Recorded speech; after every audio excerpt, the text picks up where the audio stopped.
Армысыздар, кеші жарық, ешкі сарық ағайын, бұл не дейді арнасы, мен Думан Мұхаммедкәрім. Өздеріңіз байқап тұрғандай, менің артымда виртуалды студиям жоқ. Өйткені мен Алматының шетінен бір жерден пәтер жалдадым. Бұл жерде интернет тұрақты екен, үйде 4G модеммен ертеңгі конференцияны өткізу қиын болады деп сондай шешім қабылдадым.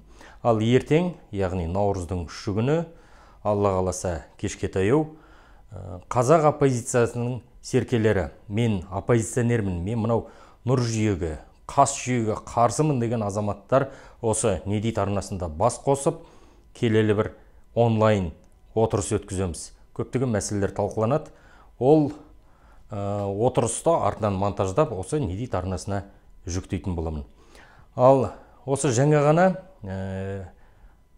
Ресей оппозициясының серкесі Алексей Навальный өзінің парағында жаңа бейне материал жүктеп салды. Әрине ол түрмеде хат жазып жіберген, оны қасындағы серіктері оқып, монтаждап салған көрінеді.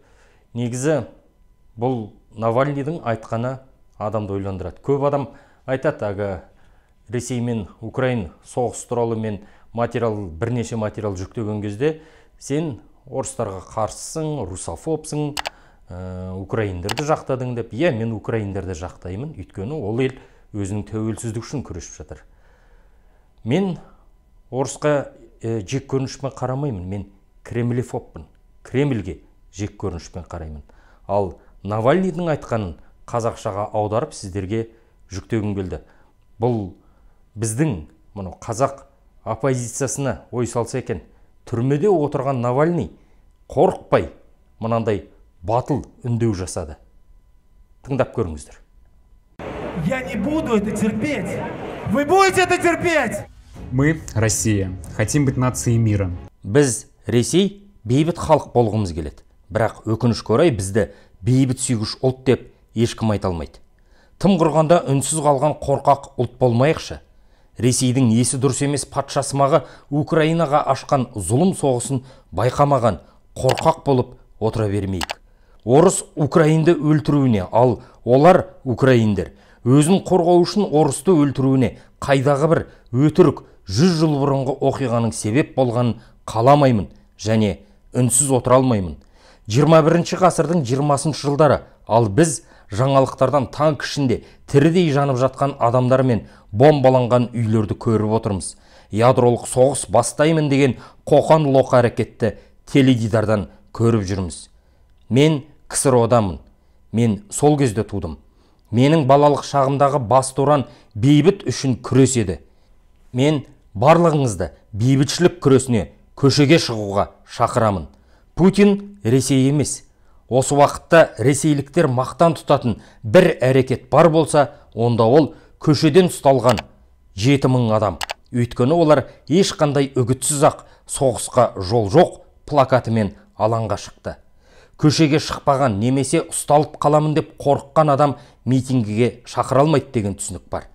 Менің үгіт жүргізуге құқығым бар сияқты, өйткені мен онсыз да түрмеде отырмын. Бір күнде күтіп отыруға болмайды. Қайда болсаңыз да, Ресейде ме, Белоруссияда ма, жоқ әлде жердің басқа шетінде ме, күнде сағат 19:00-де және 14:00-де қалаңыздағы басты алаңға шығыңыз. Демалыс, мереке күндеріне қарамай шығыңыз. Шеру өткізе алсаңыз, демалыс күндері шығыңыз. Иә, бірінші күні аз адам шығуы мүмкін, екінші күні тіпті азаюы мүмкін. Алайда біз айтқанымыздан қайтпай, ештеңеден қорықпай, күнде шығып, соғыстың тоқтауын талап етуіміз керек. Әр ұсталған адамның орнын жаңадан келген 2 адам ауыстыруы керек. Егер соғысты тоқтату үшін біз түрмелер мен автозактарды толтыруымыз керек болса, онда біз түрмелер мен автозактарды толтыруымыз керек. Әр нәрсенің құны бар, сұрауы бар. 2022 жылдың көктемінде оның құнын біз ресейліктер төлеуіміз керек. Соғысқа қарсы болмаңыздар, соғысқа қарсы тұрыңыздар, күреске шығыңыздар. Алексей Навальный бүкіл Ресей жұртын көшеге шақырды. Ресей онсыз да көшеге шығып жатыр. Санкт-Петербург, Екатеринбург, Мәскеу және тағы басқа ірі қалаларында соғысқа қарсы митингілер жүріп жатыр. Путин ес шығып кетті. Ол Украинаға қай күшін саларын білмей жатыр. Оғдары болса таусылған, зымырандары болса таусылған, жанармайы таусылған, сарбаздарынан қандай тамақ беретін білмей ес ақылы шығып жатыр. Енді міне өзінің халқы өзіне қарсы шығып митингілер өткізіп жатыр. Бұларға қай күшті салады? Путиннің күні жақын қалған сияқты. Ал осыны бүкіл әлем біліп отыр. Бірақ біздің мынау Тәкаев мырза білмей отырған сияқты. Өздеріңіз байқаған боларсыздар, интернетке неше видео, неше фотосуреттер шықты. Көп азамат көзімен көргендер өз күдігімен бөлісіп жатыр. Мынау Тәкаев мырза Ресейге көмек көрсеткісі кеп, әскери техниканы, сарбаздарды осы Украинаға жіберіп жатқан жоқ па деп. Қорғаныс министрлігі айтқан екен, бұл деген қалыпты жағдай, біз өзіміздің әскерімізді арлы-берлі көшіреміз. Онда тұрған түкте жоқ. Ресейге көмектескеніміз жоқпыз, Украинаға әскер жібергеніміз жоқпыз деп. Енді Тәкаев мырза ойлану керек деп ойлаймын. Өйткені мына дағдарыс кезінде бүкіл әлем бірігіп, Америка құрама штаттары бар, батыс елдері бар, бірігіп Путинді санкцияның астына салды. SWIFT кодты өшіріп тастады. Ол деген тас ғасыры деген сөз. Енді міне қазақ еліне де санкция саламыз ба деп ойланып жатқан көрінеді. Егерде мына әскер шынымен де барып жатқан болатын болса, онда бізде Американың қаһарынан құтыла алмаймыз. Америка бізге әскер жібермейді, соғыс ашпайды, тек қана экономикалық қыспақ қалады. Ал біз экономикалық қыспаққа түсетін болсақ, жағдайымыз тым ауыр болады. 90 жылдарға тоқырау ойыншық болып қалайын деп тұр.